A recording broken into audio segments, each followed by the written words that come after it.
power of 100 Radyo Natin stations.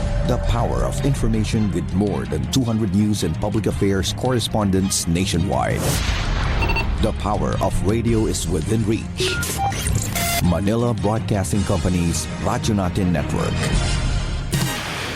Serving the Philippines. This is MBC Media Group's Radyo Natin Nationwide, a member of the KBP. Radyo Natin Nationwide.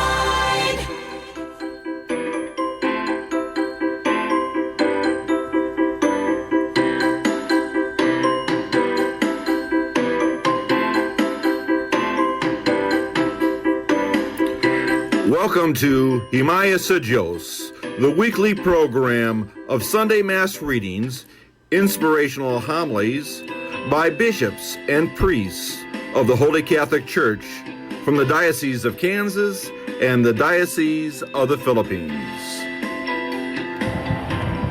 Ang Ginoo akong pusog, iya akong nagiangkat ngadto sa kagawasan. Iya akong giluwas, kay nahigugma man siya kanato. Mga igsoon ko din ni Kristo, mayong buntag kaniyong tanan. Ang kasalamaton kita sa Ginoo, nga niya sa kita ini karong Domingo, makikambit sa buhing pulong sa Dios sa mga basahon nga gilatid karong ikawalo nga Domingo sa liturhikanong kalendaryo sa simbahan, uban diha sa atong mga pagpamalando.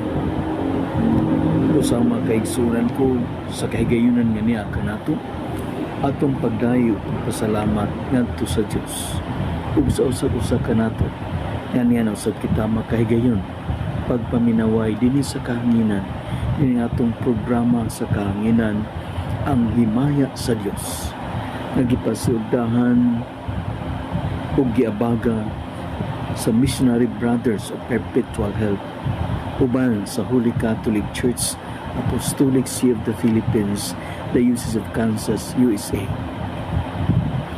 Nga diin gihatagan og kinabuhi ining atong sikat nga estasyon sa radyo, ang 103.9 FM Naval Radyo Natin. Sa kanadnunay madasigon kita na diin makig-uban sa usag-usa uban sa atong gawas nun o kadasig diha sa pagpaminaw sa mga buhing pulong sa Dios na mag-aagak kanato ngadto kaniya sa atong sikataw uban sa atong pagpuyo sa Kristohanong nga mithi, dala ang tagsa-tagsa nato kapag tuo sa Dios o paghigugma sa atong isikataw isip katawhan sa Dios. Magampo kita.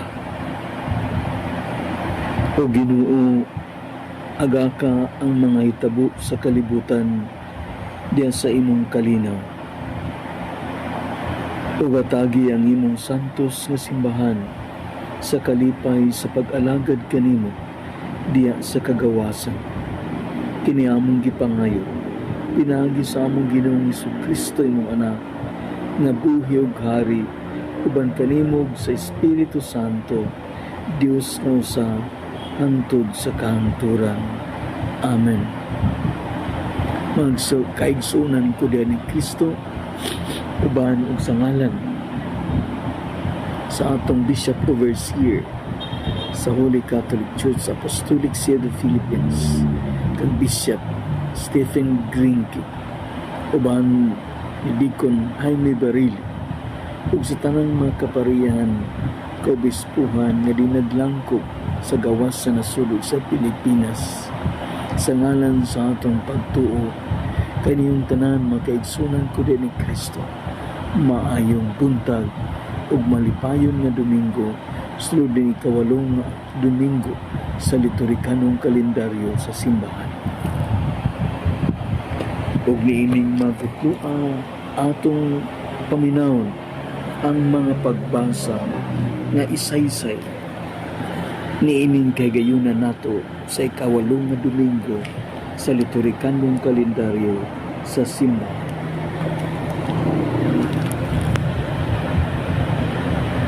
Ang unang pagbasa Kinutlo gikan sa basahon ni Sira. Ang pagpanulti sa usa ka tawo magpakita sa iyang mga kalapasan. Sama kini sa usa ka salaan na maglain sa hugaw.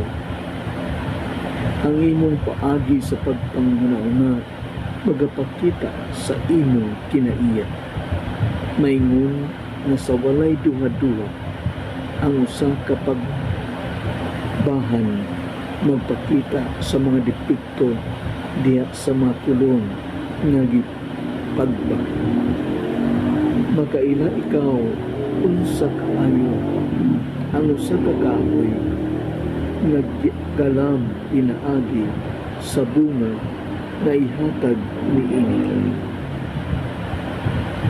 Ug makaila ikaw sa mga gibati sa usa ka tawo pinaagi sa iyang pagpadayag sa iyang kaugalingon nga panghuna-una. Ayaw gayud dayga bisan kinsang tao sa dili pa nimo hidunggan nga siya musulti. Mao kana ang matuod nga prueba. Mangigsoon ko din ni Kristo ang tulong sa Ginoo. Salmo Responsory. Ginoo, maayo gayud ang pagpasalamat kanimo. Ginoo, maayo gayud ang pagpasalamat kanimo. Maayo ang pagpasalamat sa Ginoo, ang pag-awit ug pasalamat sa imong ngalan o labing halangdon. Pagsangyaw sa imong kaluoy sa kadlaw sa imong kamatinud-anon sa tibuok nga gabi. Ginoo, maayo gayud ang pagpasalamat kanimo. Ang matarong nga tawo mulambo ingog palmer, ingog sidro sa Libano mutubo siya. Sila nga gitanom diya sa balay sa Ginoo, mulambo diya sa hawanan sa atong Dios. Ginoo, maayo gayud ang pagpasalamat kanimo. Mamunga sila bisan diha sa katigulangon, makusgan ug malig-on sila. Nagapadayag unsa katarong ang Ginoo, ang akong bato diya kaniya walay kasaypanan. Ginoo, maayo gayud ang pagpasalamat kanimo.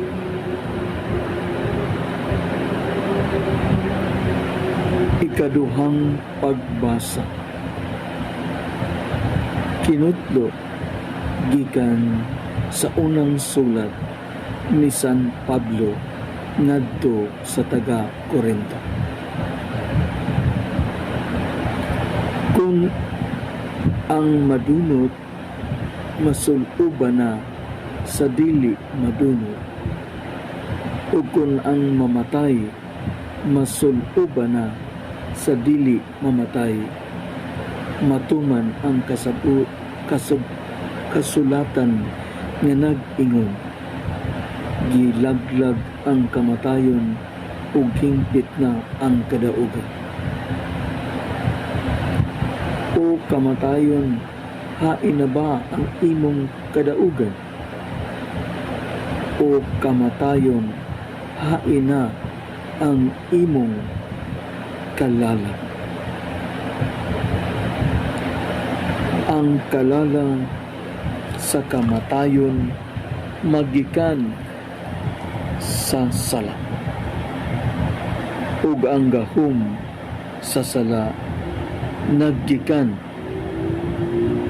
sa bala. Apan salamat sa Dios nga naghatag kanato kadaugan pinaagi sa atong Ginoong Hesus Kristo.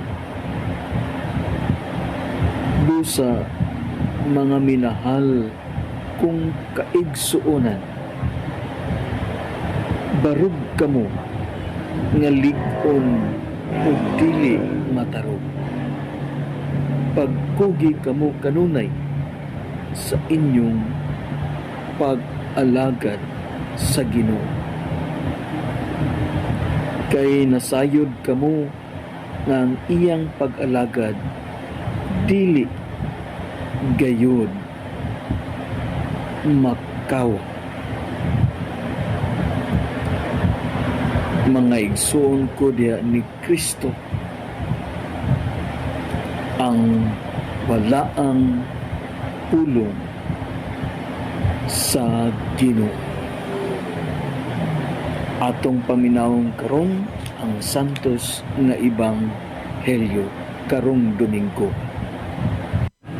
Apan ang tinuod mao nga gibanhaw ni Kristo ingon nga pasalig nga kadtong nangamatay banhawon usab.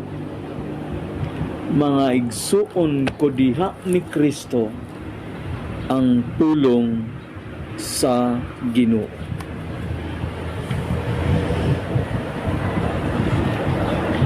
Atong paminawon karon ang sugid asoy sa atong santos nga ebanghelyo. Ang Ginoo maanaa kaninyo. Ang santos nga ebanghelyo sumala ni San Lucas.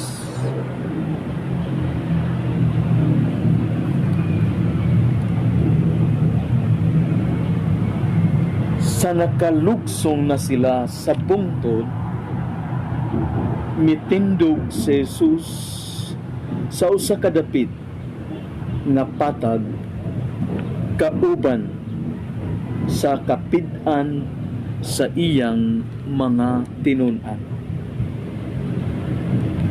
Dito may daghang mga tao nga gikan sa tibuok Hudiya o sa Jerusalem o sa mga syudad nga kabaybayunan sa Tiro o sa Sidon. Unya mitanaw si Jesus sa iyang mga tinun-an o miingon, bulahan kadtong mga kamong mga kabus kay inyo ang gingharian sa Dios. Bulahan kamong mga gigutom karon kay kamo pagabusgon. Bulahan kamo nga karon naghilak kay kamo malipay raon niya. Bulahan kamo kon ang mga tao magdumot o magsalikway o magbugal-bugal kaninyo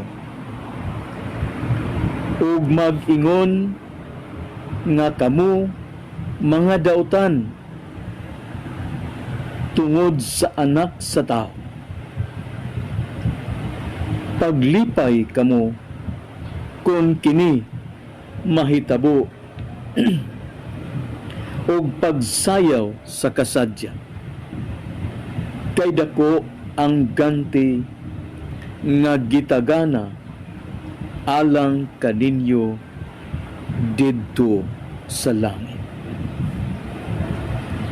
Kay ang ilang mga katigulangan naghimo sa ingon ngadto sa mga propeta. Apan alaot kamo nga mga dato karon, kay napahimuslan na ninyo ang kinabuhi nga hayahay. Alaot kamo nga mga busog karon, kay kamo unya kanunay gutomon. Alaot kamo nga karon nangatawa, kay kamo unya magbangutan o maghila. Alaot kamo kung magdaig kaninyo ang tanang mga tao, kay mauusab kini ang gibuhat sa ilang mga katigulangan ngadto niini sa mga mini, ngadto sa mini nga propeta. Mga igsuon ko diyan ni Kristo, ang maayong balita sa atong kaluwasan. Dinasig sa atong paghatag sa kaugalingon diha sa mga pagpaminaw ug paghatag og bili o kaimportansya sa mga pulong sa Dios nga atong nadungog. Sa mga basahon nga gihan ay nini ika-unom nga Domingo sa ordinaryo nga liturhikanong kalendaryo sa atong simbahan. Niining atong mga pagpamalandong mga kaigsuonan ko sa atong ebanghelyo, adunay duha ka mga puntos nga diin magaganoy usab sa atong mga pagbati ug panghunahuna, nga diin ato kining madawat sa kaugalingon, sa kinatibuk-an gayud uban sa kahinangop diya sa atong pagpaambit sa usag-usa. Ug niining mga puntuha magagiya kanato sa atong Diosnon ug tawhanon nga kinabuhi. Ang duha ka mga puntos na din magahulagway sa atong pag-inambitay niining atong pagpamalandong sa ordinaryo nato nga kasinatian sa kinabuhi, makaigsuonan ko din ni Kristo, mao kini. Ang unang nga punto, gitawag kita sa atong Kristohanon nga kinabuhi, gitawag kita sa pagpuyo sa Diosnon nga hiyas, Diosnon nga gawi. Mao nang sa atong kinabuhi di ay gitawag kita sa pagpuyo sa Diosnon nga gawi, nga diin base sa Ginoo, kinaiyahan sa Ginoo nga anaa kanato, mga bertud ug hiyas nga Diosnon. Mao kanay naglangkob sa atong una nga punto. Ang ikaduha nga punto makaigsuonan mao kini, nga diin ang ato usab nga Kristohanon nga kinabuhi gitawag diha sa pagpuyo, sukwahi sa tawhanon nga mga hiyas. Ang paglikay sa tawhanon nga mga hiyas nga atong gitinguha sa kinabuhi. Pinaagi nini mga puntuha kita maganoy sa makamatuoran sa atong pagkinabuhi. Mao kini ang mga puntos nga atong panag-ambitan makaigsunan ko diyan ni Kristo. Ang una, nga ang atong Kristohanon nga kinabuhi gitawag sa pagpuyo sa Diosnon nga hiyas. Ang ikaduha nga punto, ang atong kinabuhi gitawag sa paglikay sa tawhanon nga mga hiyas. Muna kung atong tukayon ang unang punto, kininag kanayon, ang Ginoo niingon, bulahan kamo mga kabus, kay inyo ang gingarian sa Dios. Bulahan kamo nga gitgutom karon, kay kamo pagabusgon. Bulahan kamo nga karon naghilakay kamo malipay raon niya. Bulahan kamo kung ang mga tao magdumot o magsalikway ug magbugal-bugal kaninyo ug mag-ingon nga kamo mga dautan tungod sa anak sa tao. Paglipay kamo kung kini may tabo o pagsayaw sa kasadya kay dako ang ganti nga gitagana alang kaninyo didto sa langit. Kay ang ilang mga katigulangan naghimo sa ingon ngadto sa mga propeta. Kini nga kinabuhi kung atong sundon gikinahanglan ang mga hiyas nga Dios no aron kita makabarok o makapuyo niini sa kinasingkasing gayud sa atong Kristohanon nga kinabuhi. Munong kung atong hinuktukan mga kaigsuonan ko, kita angay nga magdumdum niini. Ang ikaduha nga punto nga din maglikay kita sa pagpuyo ug tawhanon nga kinabuhi diya sa atong Kristohanon nga kinabuhi usab. Una importante sa atong kinabuhi ang pagsuhid, pag-aninaw sa atong kaugalingon. Sa unsa ba ang atong nahimo sa atong kaugalingon ngadto sa atong isikataw at tubangan sa Dios. Busa mas importante ang pagsuhid nato sa atong kaugalingon. Labi na nga din kita makaamgo uban diya sa atong pagsuhid. Kung naunsa na ang atong pagpakig-ambit sa atong kaugalingon diya sa pamilya o sa atong simbahan o mismo sa katilingban. Nga din ato bang napunda ang gugma sa Dios o gugma ngadto sa atong isikatan.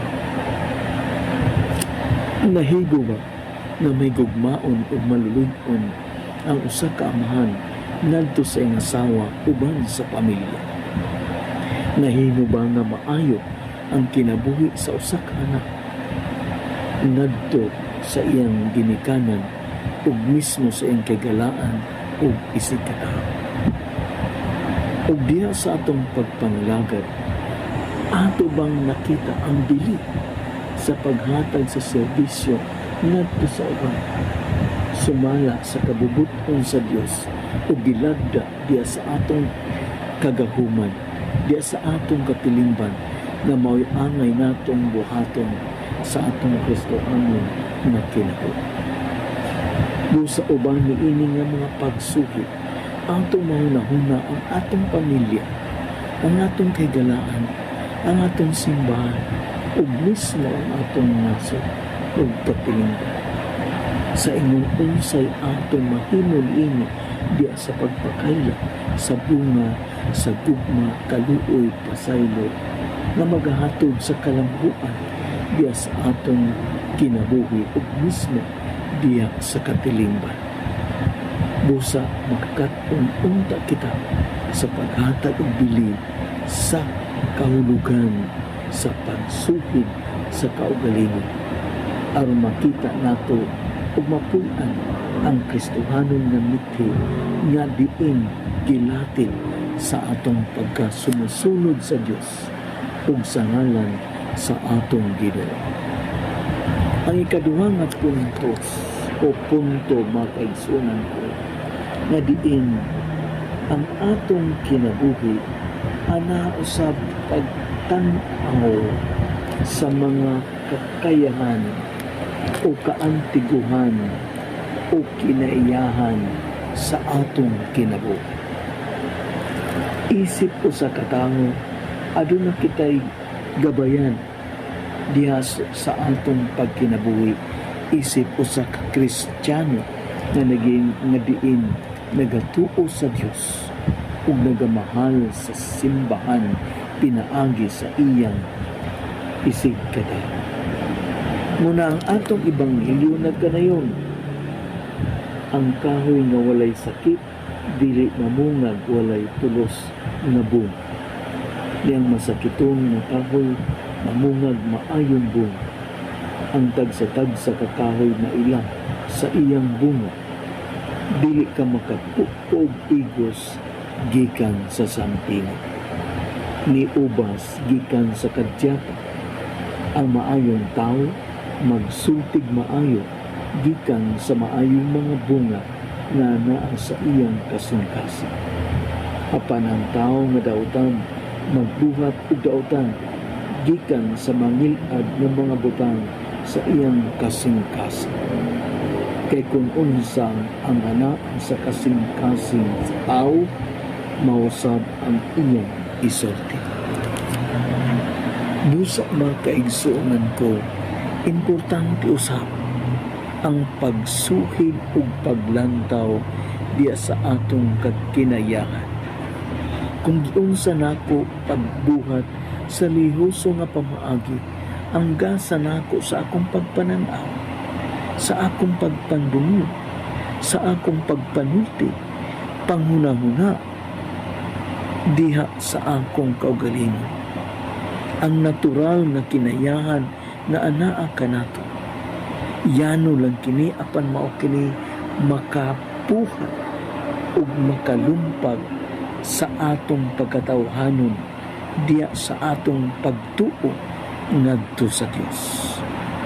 Busa pinaagi ni ini atong masuhid kung giunsa nato pagdawat ang atong naturalidad, kung giunsa nato pagpaambit ang gasa sa atong kaugalingon sa kinayahan, ang kinayahan sa gugma nga niya kanato, ang kinayahan sa maayong gawi ngadto sa uban, ang kinayahan sa pagpasaylo o kayosahan na diin magahatag kanato sa himpit ng kalambuan. Busa pinaagi ni ini ato kini na mapuy-an base sa atong pagtuo o makahinumdum unta kita na diin diha sa atong kinabuhi aduna kitay kapasidad uban sa atong kinayahan nga anaa sa atong kinabuhi na kabalo kita mahigugma, kabalo kita maluoy, kabalo kita mapasaylo, o kabalo kita mubuhat o mupanday sa usa ka kahiusahan o kalampusan sa kinabuhi, dala ang kalinaw. O kining tanan ato mapaambit o mapuy-an sulod sa pamilya, katilingban o sa simbahan.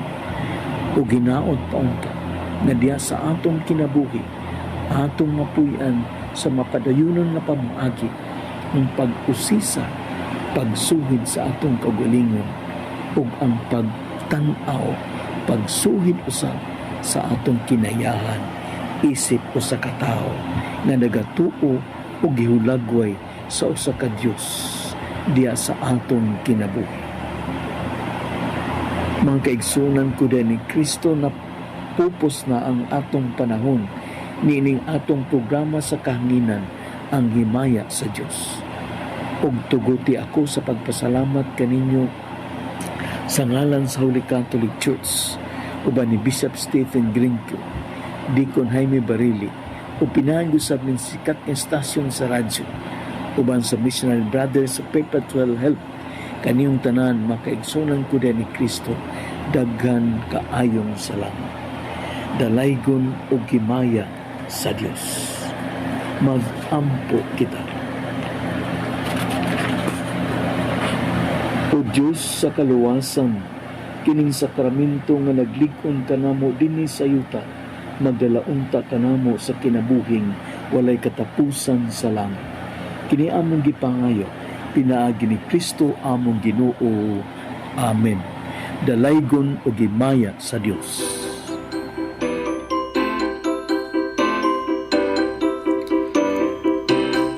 This has been Himaya sa Diyos. Our program was sponsored by the Society of the Missionary Brothers Perpetual Help. Our music is furnished by Ben Sound. Join us next week at this time for Himaya sa Diyos. This is Father Steve Granke saying, Ang Ginoo mana kaninyo. God bless you all. Town, our radio, Radio Natin.